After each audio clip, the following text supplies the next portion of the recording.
गंबट में British higher secondary school में कश्मीरन साहिके जे इज़हार लाइ तकरीब मुनक़द कई वई। वीडियो लिंक ते मौजूद है किशोर कुमार।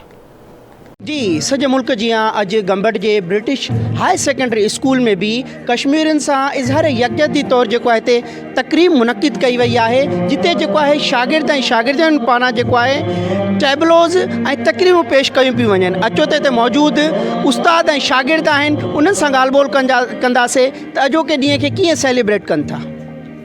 जीअं त पूरी दुनिया ॼाणे थी त कश्मीरनि जे मथां हिन महिल जेको ज़ुल्म आहे, पूरी आलमी ताक़तूं हिन महिल चुप करे ऐं उन्हनि जो हिकिड़ो हालत ऐं उन्हनि जे मथां ज़ुल्म ॾिसनि था वेठा।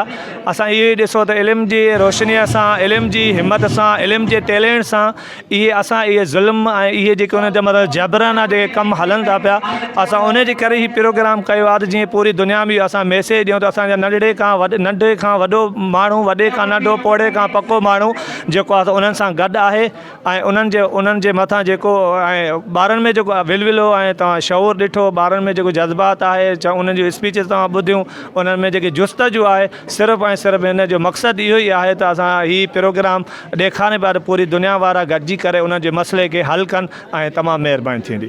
असां हिते स्पीचूं कयूं आहिनि, टेबलट्स कया आहिनि ऐं असां उन्हनि खे मतिलबु इहो अहसासु ॾियणु चाहियूं था त असां बि उन्हनि जी मतिलबु ऐं असां कश्मीरियुनि सां गॾु आहियूं। इसलिए खां असां इहो कश्मीर डे मल्हाईंदा आया आहियूं जेसि ताईं असां मतिलबु की असांजे स्कूल में कश्मीर डे मल्हायो वियो आहे। चाहींदासीं त हर स्कूल में ईअं कश्मीर डे मल्हायो वञे। Thank U. प्रोग्राम थियो आहे त हिते तकरीरूं बि इलाही ॿार कनि था ऐं टेब करे असां इहो कश्मीर डे मल्हाईंदा। ही प्रोग्राम कश्मीरनि जे लाइ कयो आहे। असां कश्मीर डे मल्हायो आहे त असां उन्हनि जे ॾुखनि खे ॿुधाए सघूं ऐं असां उन्हनि जे सहारो बणियूं ऐं असां उन्हनि खे ॿुधाए सघूं त असां बि आहियूं, असां उन्हनि खे आज़ादी ॾियारे सघंदासीं।